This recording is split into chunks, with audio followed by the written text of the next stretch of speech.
Tendez l'oreille, ce n'est pas un banal battement de cœur. C'est le râle d'agonie d'une superpuissance qui s'étouffe. Il vous avait pourtant juré Slash que ces fameuses sanctions n'étaient qu'une vaste blague. Il pariait avec arrogance que l'Occident finirait congelé. Slash, quel mensonge monumental. Pendant que le Kremlin crâne des milliards dans un raid totalement raté, Slash, le boss final de la guerre, frappe directement à leur porte. Pas avec de spectaculaires pluies de missiles, non, mais avec le debuff ultime, la famine. Les forges sont à l'arrêt complet, l'inventaire des marchands est désespérément vide. Et cet empire de pacotille a fait banqueroute. Vladimir Poutine leur avait promis le retour triomphal de l'ère soviétique. Félicitations amis, il a parfaitement ramené la misère, mais il a complètement zappé la gloire. Bienvenue dans la saison glaciale du désespoir absolu. Oh, je devine très bien ce qui vous trotte dans la tête. L'auteur recycle son scénario. Slash, la Russie qui s'effondre, blablabla, on a compris. Slash, c'est normal d'être sceptique. Vous doutez, n'est-ce pas? Slash, vous lisez partout que leur économie possède une barre de vie infinie. Vous croyez peut-être que Poutine plante un artefact divin, Slash, une baguette magique forgée en pur pétrodollar. Mais restez avec moi une seconde, car cette fois les fissures ne touchent pas que la trésorerie de la guilde. C'est la matrice même de leur quotidien Slash qui est en train de se désintégrer. On ne parle pas de statistiques virtuelles, de PIB ennuyeuses aujourd'hui. Slash, on parle de la pauvre Elena coincée à Moscou. Slash, incapable de se crafter une simple armure d'hiver. Divan, perdu dans l'Oural, qui se voit refuser le crédit pour sa modeste base de guilde. Et de ces convois épiques chargés de blindés qui se retrouvent soudainement figés sur les rails, complètement à court de mana. C'est la tragédie comique Slash d'un speedrun militaire censé durer 3 petits jours, Slash, et qui a fini par dévorer son propre pays de l'intérieur. Mais avant de fouiller les poches trouées des pauvres PNJ russes, Slash, accordez-moi une petite faveur, atomisez ce bouton d'abonnement Slash pour rejoindre la guilde de Monsieur Warlog. Ici, on ne lit pas bêtement les patch notes de l'actualité. Slash, on décode les bugs de la réalité. Commençons par la base de la survie. Slash, le prix de la potion de soin, ou plutôt du lait. France 24 annonce fièrement Slash que l'inflation officielle a atteint un pic critique de 9% cet été. Mais soyons sérieux 2 secondes. Slash, depuis quand les stats officielles des maîtres du jeu disent-elles toute la vérité? Interrogez n'importe quelle mère de famille russe. Elle vous rira au nez en confirmant que le debuff réel frôle plutôt les 20%.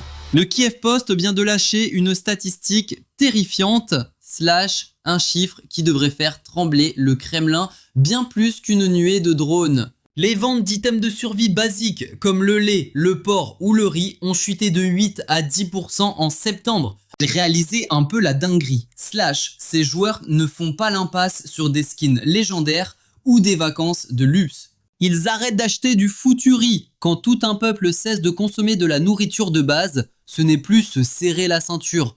C'est l'activation brutale du mode survie extrême, vous allez me dire. Et alors mon vieux, les prix grimpent sur tous les serveurs, c'est vrai, mais en Russie, les prix explosent pendant que la mise à jour de leur futur est purement annulée. Le Moscow Times vient de publier Slash, un rapport de statistiques absolument déchirant. Seulement 8,3% des familles russes Slash ont désormais assez d'or pour payer l'acompte d'un simple appartement. Pour tous les autres, Slash, la quête d'avoir son propre foyer a officiellement échoué. Il faudrait farmer pendant 6 longues années Slash juste pour amasser la caution. Slash en supposant qu'ils arrêtent de manger et de payer leur loyer actuel d'ici là. C'est tout simplement l'anéantissement total Slash de la classe moyenne. Le contrat social de Poutine, à la base, c'était un tutoriel facile. Ne touchez pas à l'interface politique et vous aurez un meilleur loot que vos parents. Aujourd'hui, les jeunes Russes captent en sueur qu'ils auront une pire partie que leurs grands-parents. Mais pourquoi ce monde coûte-t-il soudain un bras? Est-ce juste la magie noire des sanctions? Que nenni. C'est parce que l'Ukraine a décidé de carboniser la trésorerie de Poutine. On fait toute une histoire des combats de front dans le Donbass,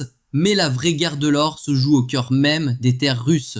Le Caspian Policy Center a comptabilisé Slash 61 frappes de drone dévastatrices sur 24 raffineries majeures. Et croyez-moi, le but n'est pas juste Slash de faire de jolies explosions pyrotechniques. C'est une attaque chirurgicale pour infliger un statut paralysie systémique. Ces forges de raffinage créent l'élixir qui booste les camions, Slash les mêmes camions censés livrer la bouffe au supermarché. À chaque fois que l'Ukraine claque un coup critique sur une raffinerie, Slash, c'est le prix du diesel qui crève le plafond. Quand le prix du carburant explose, transporter la moindre goutte de lait devient un luxe absolu. Et qui passe à la caisse ? Bingo, la pauvre Elena depuis sa chaumière moscovite. Le ministre pleurniche dans la gazette locale en accusant les PNJ de paniquer. Sérieusement ? On nous prend pour des gobelins ? Personne ne stocke de l'essence pour le plaisir de jouer les dragons. S'il panique, c'est que la jauge est à sec. L'empire suprême de l'énergie qui rationne son carburant en Crimée. C'est comme un maître forgeron qui tombe à court de fer.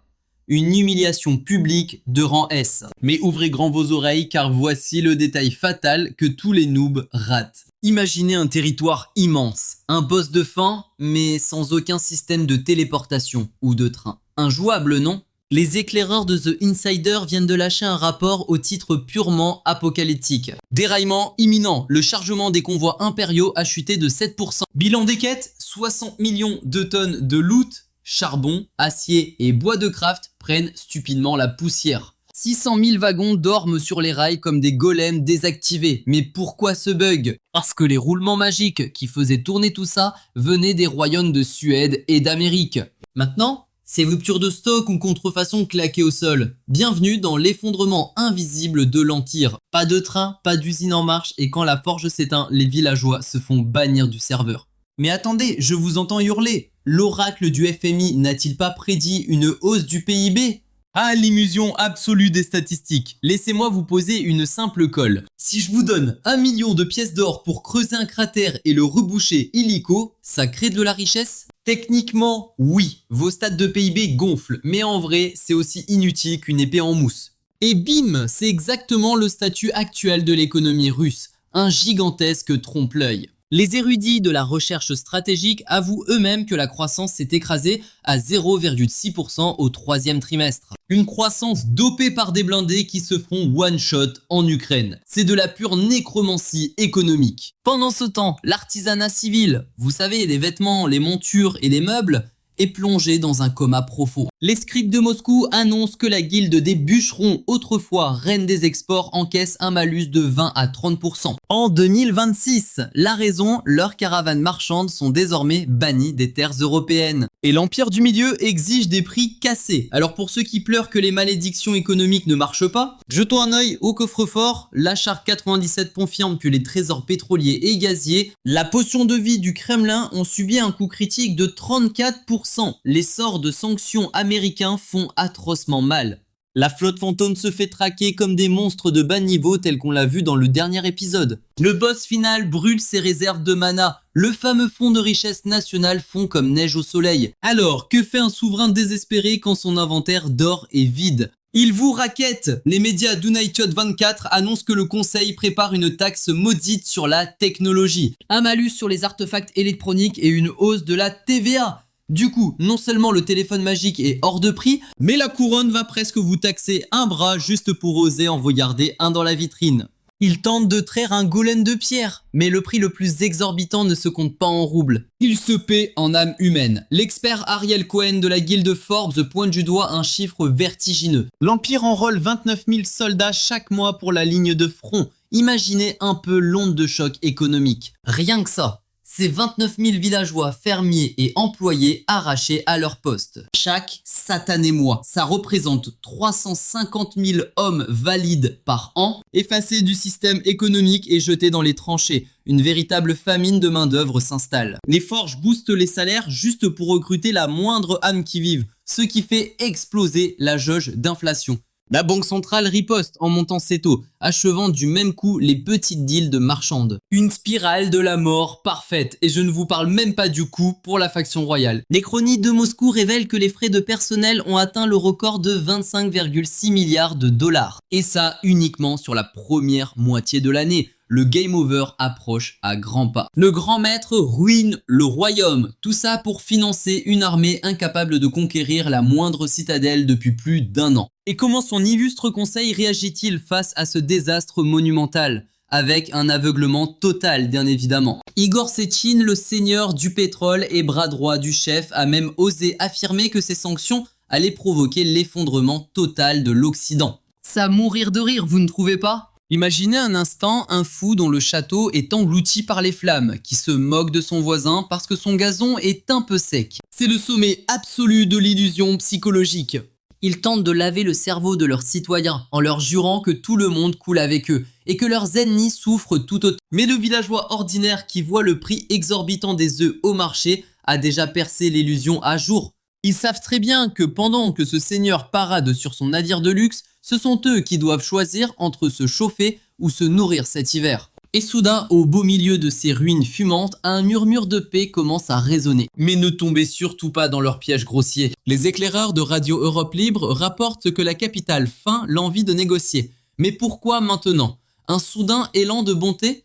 Absolument pas. C'est juste que le coffre-fort est vide à pleurer et que le maître supplie pour obtenir un répit. Il a désespérément besoin de temps pour réparer ses convois, reconstruire ses forges et renflouer son trésor de guerre. Une trêve à ce stade précis serait une bouée de sauvetage inespérée pour son empire en train de se noyer. Cela lui permettrait de crier victoire, de conserver ses butins de guerre et d'affûter ses lames pour le prochain affrontement. Le plan de paix américain en 28 points, murmuré dans les couloirs, n'est qu'un mirage. Kiev connaît la véritable nature de ce monstre. On ne négocie jamais avec un système en plein effondrement. On s'assoit et on le regarde s'écrouler en cendres. Cette asphyxie financière redoutable, c'est le véritable champ de bataille de l'ombre. Et en ce moment même, ce mur invisible est en train de se briser en 1000 morceaux.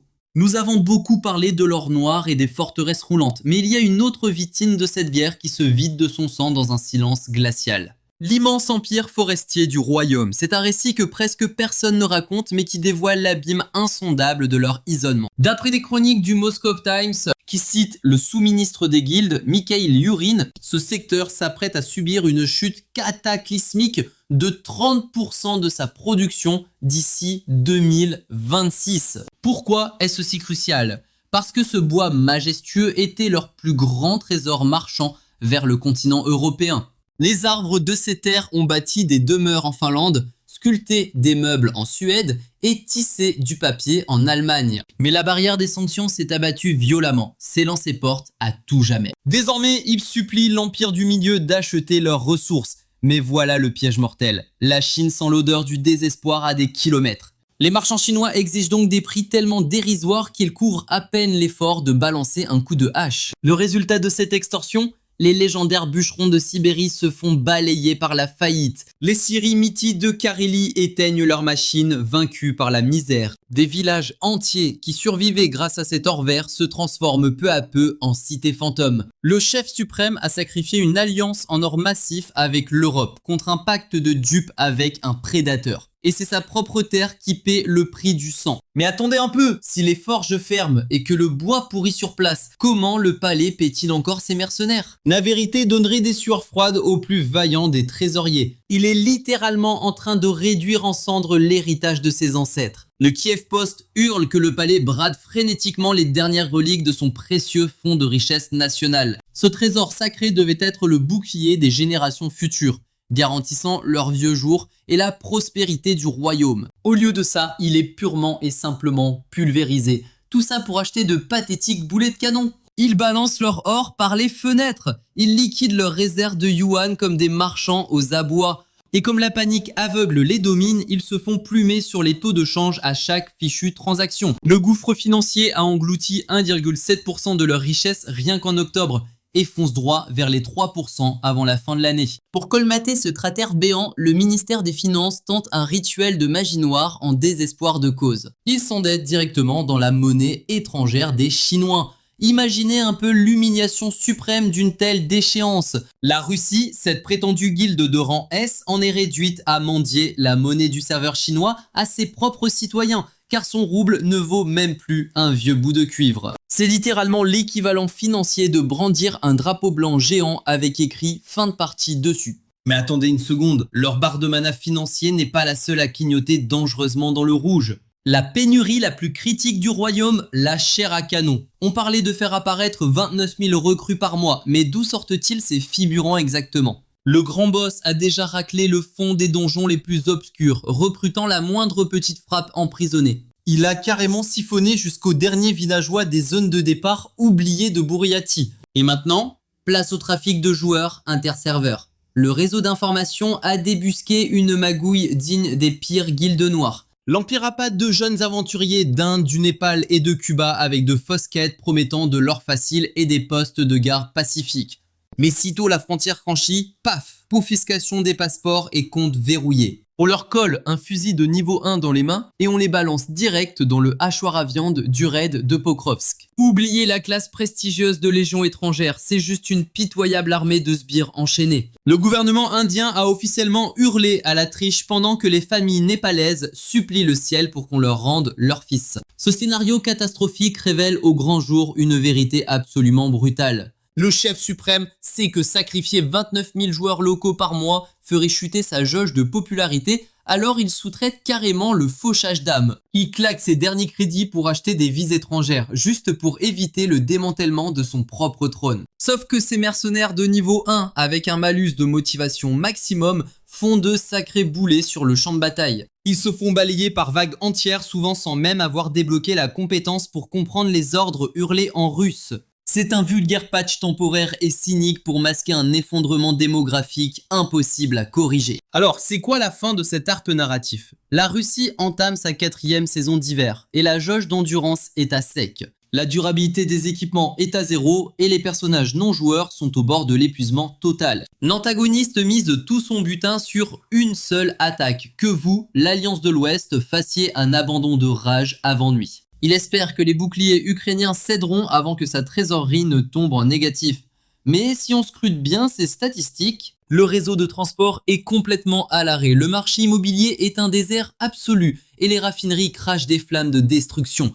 On dirait bien que l'Empire fait une course de vitesse vers le précipice sans aucun frein. L'arc de l'hiver infernal a officiellement commencé. Et pour la toute première fois de leur histoire, le malus de gêne ne vient pas de la météo. C'est l'économie tout entière qui vient de se prendre un sort de congélation absolue. Quelle est votre théorie là-dessus? Le peuple russe peut-il encaisser une autre année entière avec ce malus d'étranglement sans faire exploser le serveur? Les boutiques d'objets totalement vides vont-elles enfin déclencher la rébellion que les fausses promesses du boss n'ont pas réussi à lancer? Je veux absolument connaître votre analyse tactique sur ce chapitre. Lâchez vos meilleurs commentaires juste en dessous. Et si vous kiffez ce genre de récapitulatif sans aucun filtre, détruisez ce bouton j'aime à coups de points critiques et partagez la vidéo. Ça nous donne l'amélioration parfaite pour vaincre l'algorithme et propager la vraie ligne temporelle. C'était Charlie de la guilde Monsieur Warlog, gardez vos sens aiguisés et restez toujours sur vos gardes. Merci infiniment d'avoir suivi cet épisode, on se retrouve au prochain niveau.